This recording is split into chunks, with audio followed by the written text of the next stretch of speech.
If we as Christians are going to make disciples, then we must be like Apostle Paul in the marketplace. Paul showed us the best way to make disciples when it comes to being at work or being anywhere in society. He was a tent maker and he was making money so that he would continue to help the churches and preach the gospel. And so he met Priscilla and Aquila, who he also discipled and also brought them to the Lord. And they themselves also make disciples themselves and taught Apollos. And so it's important that we must make disciples of all nations. If we're going into the world and we are, being like the world, we're dressing like the world, we're being lukewarm, we're doing the things the world is doing, then there's no way we can make disciples.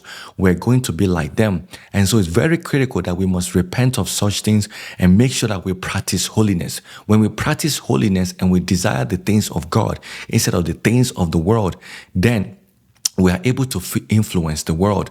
But if we desire the things of the world and we're just like them, then the world is going to influence us. That's why you're seeing many of the things in the church today, whether you see tight dresses, you see men wearing short, you see people dancing loosely, shaking their body in a way that is like the club and many other in that way, then you know that the world is influencing the church and we need to repent of it and turn to Jesus Christ. That's why Paul tells us that we should not conform to the things of this world, but be transformed by the renewing of our mind. And so when we find ourselves having a changed mind, a changed thought, a changed idea that is of the Lord, then we are able to very much transform the world, not the world transforming us into being like them. And so it's very critical that we must practice holiness. We must practice holiness in our lives, whether it's in the workplace or in our home. Holiness must be something